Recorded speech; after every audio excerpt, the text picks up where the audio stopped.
guul iyo gobonimo Soomaaliland aad baan ugu faraxsanahay ilaa xalay baan soo jeednay update kaanu eeganay daqiiqad baan Facebook ula soconay website kala duwan baanu baaraynay intiiba maxsuulka ka soo baxay waxa weeyaan warka aad ku faraxdaan in dalka Imaaraadka iyo dalka Israa'iil ay aqoonsiga Jamhuuriyadda Soomaaliland ku dhawaaqeen dalka koobaad ku dhawaaqayna uu yahay Israa'iil. Assalaamu calaykum waraxmatullaahi wabarakaatuh. Idilhanti meel kasta adduunka ka joogtaan soo dhawaada kulanti wacan wanaagsan. walaalka wardaada YouTube-ka subscribe saara soo kale video la gareeya share gareeya la wadaaga asxaabtina soo kale fikirkiina aragtidiina isku dayna xaq oo saan ugu rabtaan aad bad ma santiin mahadcelintiinu ma xamidaan halkan ku soo koobi karno sida urwanka aad ka soo aragteen waxaan doonayaa inaan isku taagno warar 24 saacadood ee la soo dhaafay meediyaha gilgilay wararkaasi oo ku aadanaa aqoonsiga Jamhuuriyadda Soomaaliland kulay ilaa xalay dad qaar in kamid ah seexan abtno ba soo jeedaan update ka sugeysaan madaxtooyada isha ku haysan intaas oo dhan waan idin kala simanahay bal asxaabtada qaaliga mawduucaygan laba qaybood baan kala qaadi doonaa qayb waxa weeyaan aqoonsiga Soomaaliland iyo sidoo oo kale madaxweynaha Jamhuuriyadda Soomaaliland oo isagu ku hawlan sidoo beesha caalamka qadiyada Soomaaliland jiritaankeeda dal madax banaan iyo sidoo oo kale dad isku tashaday inay yihiin inuu adduunyada gaarsiiyo uu baro Soomaaliland si sare iyo si hoosaba inuu wadweynta adduunka inuu la nool uu qadiyadeena ka dhaadhiciyo isaga iyo xukuumaddiisuba taasay ku hawlayeen taa cagsigeeda dalka Soomaaliya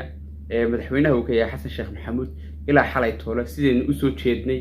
aynu u dhafraynay aynu u soo maleeynay indhaha ayna soo keenin bay iyaguna u soo jeedeen Soomaalidu waxa ku maamahda nin horumarkii waa nin jabkii garan maayo sababta ay wax noocaas yahay ugu mahmaahayaan waxa weeyaanay anigu horta hal qodob ama hal point baa iga baxay intan media sidan dhan loo qaado dadyo fara badan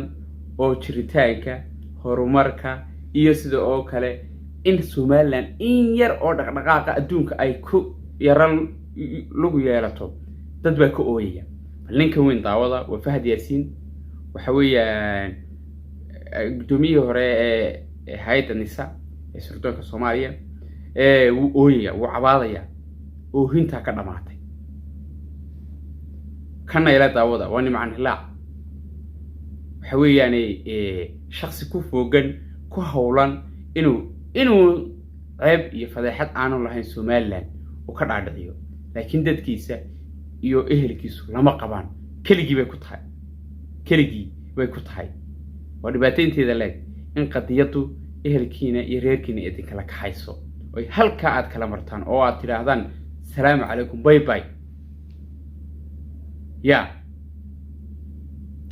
hambalyo reer Soomaaliland meel aad joogtaanba dal iyo dibad waan idin hambalyeynaya wada jirkiina iyo inaad tihiin dad isku tashaday dad iyo dal lagu noolaan karo lala hana qaadi karo Ilaahay musta'aanay in beelweynta adduunka in lagu nool caalamka gaal iyo islaamba leh ay ka mahad sheeganayaan Jamhuuriyadda barakeysan ee Soomaaliland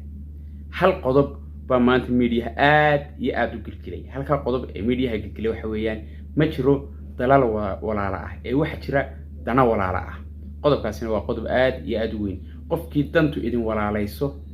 dantiina aad isku wadataan qofkaas aad walaalatiin xaqiiqatan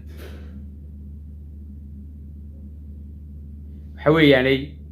aad baan ku hambalyeynaya guuliga gobonimo reer Soomaaliland madaxweynaha Jamhuuriyadda Soomaaliland oo nasiib u yeeshay isagoo Cabdiraxmaan Maxamed Cabdilaahi Ciro inuu markaasi aqoonsiga uu keeno labada dal in aqoonsanaya saacadaha soo socda ama daqiiqadaha soo socda ku dhawaaqi doona aqoonsiga Jamhuuriyadda Soomaaliland ama intan aan muuqaalka duubayaba kuba dhawaaqayba waxa weeyaan dalka Israa'iil iyo sidoo oo kale dalka Imaaraadka Carabta labada dal oo labada loo aad iyo aad waaweyn dhaqaale ahaan magac ahaan iyo mansab ahaanba waa sababta aynu u leenahay ma jiro dalal walaala ah waxa jira dana walaala ah qofka dantu idin walaalayso dantiina aad iska dhex aragtaan dantiina aad isku wadataan ay dantiinu meel idin wada jahaynayso kaasunbaad walaala aad tihiin xaqiiqatan anyway dadyo fara badan oo reer Somaliland dhexdooda jecel inay ka faa'iideystaan baa jira oo jecel jiritaanka Somaliland iyo mas'uuliyiinteeda iyo mucaarid iyo muxaafid inay isku xuqaan halkaana ay dhaliilahe iyagu ay iskaga jeediyaan jecel baa jira marka ay timaado qadiyada Somaliland marka ay timaado calanka Somaliland marka ay timaado dalnimada iyo jiritaanka jamhuuriyadda barakeysan ee Somaliland ma jiro mucaarid ma jiro isxaqxagasho ma jiro dadyow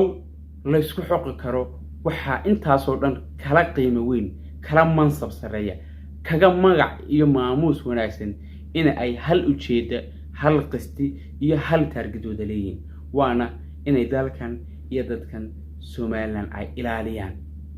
Somaliland garan ha ku hungoobina waad leeyahay dadyo fara badan oo meediyaha ku jira oo cid walba leh oo xistiga iyo xaasidku waa badan yahay Somaliland jecel inay mar walba xumaanteeda iyo dib u dhaceeda iyo sidoo kale inaanay adduunyada wax la qaybsan baa jira jecel kuna hameeya mar walbana ku foogan dadkaas iyo dalkaana waxa kamid ah dalkeenu jaarka nahay anigu dad walaala ah baan u aqaanaa Soomaaliya dadka ku nool waa dad goba dunya xariira laakiin qadiyada iyo siyaasadda dadka hagaya ma yaqaanaan ujeedada iyo sidoo kale dadkoogu waxay doonayaan waxa kala weyn manfac iyo waxa iyagu quutaan waxa weeyaan dal 40 nin ay doonayaan inay noolaadaan ay ku noolaadaan 40 milyan wixii lagu talagalay dadka ku noola waa dad laga maskax iyo maanba badiyay anyway habaadka yare naf yahay baa ka jirta Soomaha heestaas ay idin wada daaray Muqdisho iyo reer Soomaaliya guud ahaanba hayaay wariyo waxa ilaa dalkeenu jaarka hayne la oran jiray waqooyi bari war xaq uu qabtay warilba adeerayaalow war xageed ku dambeyseen ma ka maqantiin aqoonsigeedu kuna war aad baan idin salaamaya warilma adeerayaalow aad baan idin salaamaya kulay uu instereensanayo laabteenu ka wada joognaayo qalbigeenu ka wada shaqeynaynaaya ha waan soo dhaweynayna insha Allah idinku sidaad u xumaateen anagu uma xumaanayno dalkan Somaliland dadka ku nool waa dal iyo dad guba walaalnimada iyo wada jiritaanka iyo sidoo kale wax qabad diyaar u ah inay sharaftii iyo milgihii magaca Soomaaliland lahana ay soo celiyaan bay Somaliland diyaar u tahay inay adduunka wax la googoosato wax la qaybsato manfaceeda iyo Ilaahay mustacaanay khayraadka ku duugan jamhuuriyadda Somaliland inay adduunyada u bandhigto si ay dalkeeda iyo dadkeeda ugu horumariso way diyaar ugu tahay anyway aad baa mahadsantiin guul iyo gobonimo Somaliland aad baan ugu faraxsanahay ilaa xalay waan soo jeednay update kaanu eeganay daqiiqad baan Facebook ula soconay website kala duwan baanu baaraynay intiiba maxsuulka ka soo baxay waxa weeyaan warka aad ku faraxdaan in dalka Imaaraadka iyo dalka Israa'iil ay aqoonsiga jamhuuriyadda Somaliland ku dhawaaqeen dalka koobaad ku dhawaaqayna uu yahay Israa'iil aad baan idin salaamaya warilma adeerayaal guul iyo gobonimo dalkeena aynu ilaashano jiritaankeena aynu ilaashano Ilaahay mustacaanay wada jirkeena iyo wada dhalashadeena aynu ilaashano aad baan idin salaamaya YouTube-kuna waa YouTube-kani subscribe like share comment iyo sidoo kale muuqaalka oo meel dheer aad gaarsiisan salaamu calaykum waraxmatullaahi wabarakaatuh